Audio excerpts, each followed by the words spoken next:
Okay, today we're going to review and install a Thermomate ET035 unit. This is a tankless on-demand hot water heater. It's more of a point of use, meaning that you're going to put this right next to where you want to actually have the hot water going. This unit is ETL certified. It has leak, overheating, dry fire, and overpressure protection. It's a 3.5 kilowatt heater at 120 volts, which means you're going to have a 40 amp breaker for it. I have one here that I'll be installing. And you need to wire it with 10 gauge wire. I will say that I'll put a link to this, but I bought this wire on Amazon and it was significantly less than buying at the local box store. This was a heck of a deal getting this online versus at the store. The unit also features a stainless steel heating element. It has the digital display. It can be mounted both ways. You can have the pipes going down, or you can turn around and have it going up, whichever way works for your application. They do offer a 30-day return policy if you have not installed it, so new or unused. It also comes with free shipping and has a warranty. It does a temperature range from 85 degrees clear up to 131 degrees. For reference here, the typical standard is 120 degrees for domestic hot water, so let's go a little bit hotter than that. So make sure you turn your temperature down so you don't have a scalding potential issue. The kick on is 0.4 gallons per minute, which isn't a whole lot. So we'll test this later when we get it hooked up. We'll check to see how much water it takes to kick the unit on. Some other things, well, real quick. Came with some mounting screws and a couple gaskets for your two fittings down here. But a couple other things I'm going to need to do the install. I've got a bunch of little fittings here for the PEX pipe I'm going to use. Again, I got the breaker, the 10 gauge wire. This is a 40 amp breaker, 10 gauge wire. I'm going to use this box to connect my wires below the sink. Got a couple connectors there. And then this is pretty large wire, so I got some pretty large connectors there, wing nut connectors to wire everything up inside that box. So in addition to all the wiring over here, I'm going to need to have, I don't need to have it, but I like putting these in all the tankless hot water heaters I do. This is the bypass valve kit. So I've got some fittings there that are going to allow me to tap into the PEX. This is a pressure relief valve. I know that the tank, or excuse me, the unit has overpressure protection, but if for some reason that fails, at least I know the pressure will blow out of this here instead. This is actually a little bit beefier than I need, but I could not find a 1/2 inch bypass valve kit. So this is actually a 1 inch, but it came with an adapter here to knock it down to 3/4. And then it also comes with an adapter here to knock it down to a 1/2 inch. So again, this is quite a bit overkill, but I'm going to be installing this in a person's office, and we want to make sure that the longevity of the unit is extended. Because you can use this, you can tap into these ports here on the hot and the cold side, run vinegar solution through it to clean out any calcium buildup and things like that. It'll just extend the life of your unit. Okay, this is the sink where we're going to be installing the water heater. It's going to be mounted on the back wall underneath the kitchen sink here, and it's going to power the dishwasher and the sink itself. Currently they have no hot water here at all. Actually in the whole building there's no hot water. This will be quite an upgrade for them. Lucky for me, the breaker box is right there. So being able to run the wire underneath is not going to be a big deal. I'll go ahead and get the wire run, and then we'll jump on to the step of mounting the water heater and getting it plumbed in. All right, let's see where we're at here. Went ahead and got the breaker installed. Running that wire was a lot easier than I thought. I was kind of not looking forward to that. So my wire comes up right in here. I'm going to pin this to the wall later when everything gets situated. And I'm going to tie this wire up as well. This is just kind of a temporary setup real quick. Got my box installed. I would suggest getting a bigger box, 10-2 wire or 10 gauge wire. Wiring it up there was a little bit too tight. Fits okay though, but I would have preferred a little bit bigger room, a little bit more room. These actually weigh quite a bit more than that heater itself. But again, I think it's worth it to get those installed, because now, like I said earlier, I can pop these off, hook up a garden hose onto those, and then I can run my vinegar solution through. It's about, you can run, I've run as much as 100% vinegar through it before, but usually I dilute it a little bit, let it run for 30 minutes. And what happens is it will go in this side, filter through the element, and then come out this side. And you get a 5-gallon bucket and just let it keep circulating and circulating through until it's nice and clean. Do that about every 6 months or so is a kind of good policy to have. This has got that blowout protection in case for some reason the sensors in there fail and it builds up too much pressure for whatever reason. So extra safety feature there. So now I've got to do is get all this plumbed. I'll have to run to the store and get some pipes. I thought I had some, but I do not. So get that plumbed and we'll check back in and get this thing tested. Okay, I'm back working on this here. It's been about a week later. Ran into a couple other projects I had to work on. But I got all my fittings. The only thing I forgot was a coupler. So I'm going to have to use a shark bite that I had in my tool bag. Hopefully it won't leak. Usually these work really great. I've never had a problem with them. But this one's literally been in my tool bag for probably 2 years. So we'll see how this goes. But I'll get this plumbed up and then we'll be able to test our water heater here.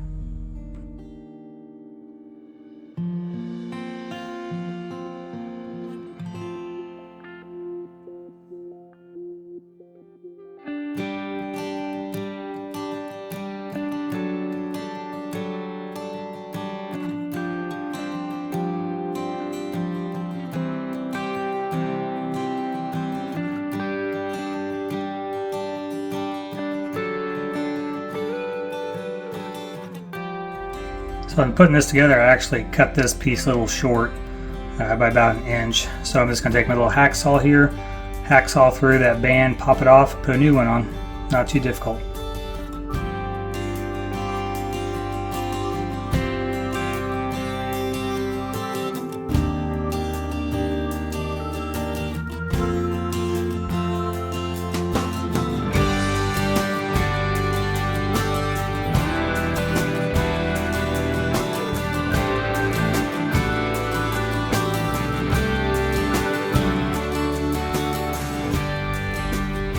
Alright, so I should be all hooked up and ready to go now.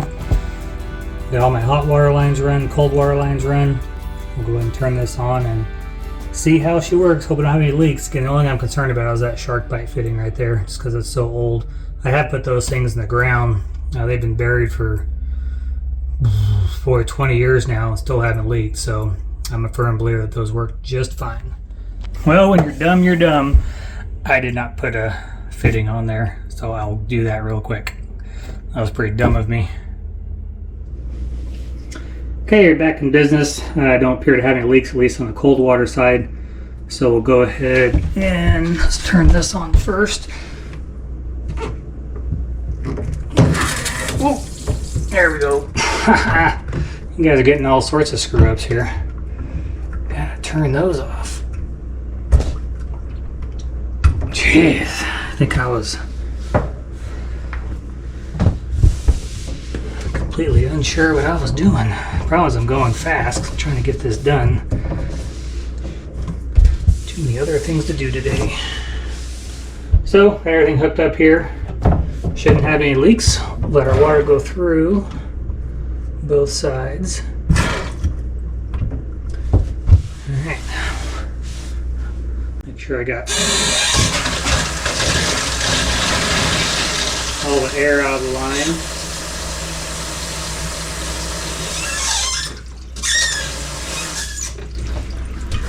I'm going to turn the unit on.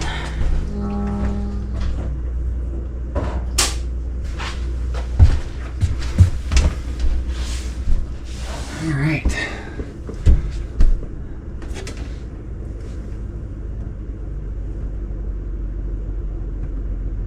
Fahrenheit.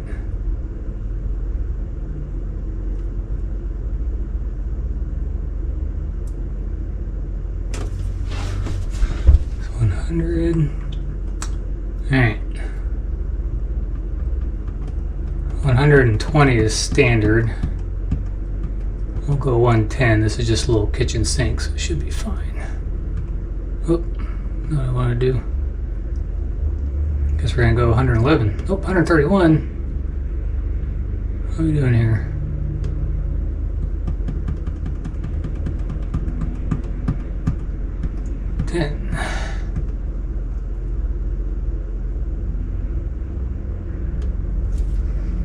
What does H90 mean? Oh, I turned it upside down. Ha! Okay.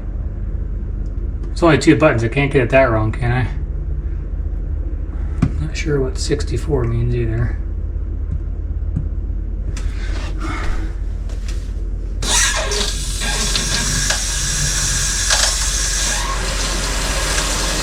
That's on. It's working. I'm surprised I haven't gotten any hot water to the spigot yet. At the sink. Well, there's no hot water coming out of this.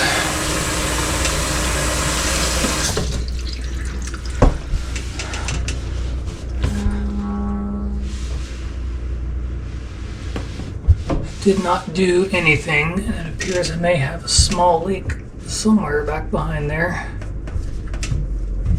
Have to find that, but didn't do anything. Oh, there's some warm water. Oh, got a little blast of warm water. After nothing again.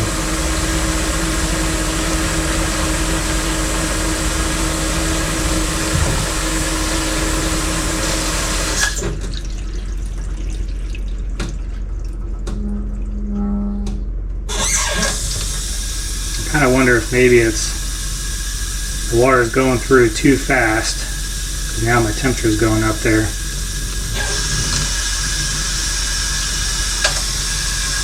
Now I'm getting warm water. So the water was going through it so fast that it was cooling it before it could get to me. Now it's getting cold again. Now it's getting warm again.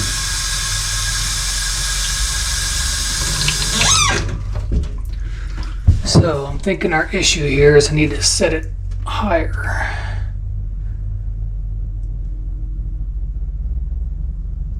Not Celsius, Fahrenheit. There we go. Because that's as high as it's going to go. And I definitely have a leak coming from somewhere.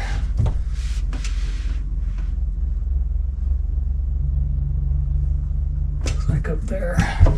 That's a pretty easy fix, but I'm trying to figure out if we can get hot water here or not. So you've got to have a pretty slow amount of water going through here to get hot. See if I can find a happy medium here.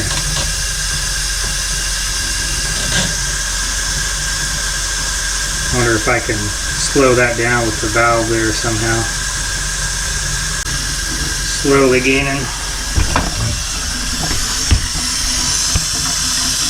That's about as much hot water as I can have, or water I can have coming out to get hot water. If it's on like that, it's going to go through the unit too fast and it's just cold. So you've got to have this barely coming out.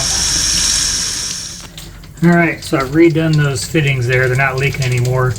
I'm pretty sure it was a Teflon tape that came with the kit. Came actually with the water heater there, because I kind of thought it was pretty wimpy when I put it on. So I went ahead and put on some normal Teflon tape I get from Home Depot, and works just fine. So, kind of mentioned before that happened is that this is as much water as I can have coming out of here. I've dialed it in just by adjusting that lever right there, that shutoff valve, to where when it's on full blast at the sink, I'm getting 120 degrees. So that's all the hot water I can get out of that. That's pretty hot actually. I may actually adjust that down a little bit. And all I had to do is just sit here and mess with this. So if I turn this up a little bit, see that temperature start dropping. So that's the temperature going out of it. And this unit is just so small that the water running through it so fast, the electric element side can't keep up. So as I dial this back closed, start to see that temperature go up again. So I think I'm going to try and get it right around that original 110 that I was planning on before.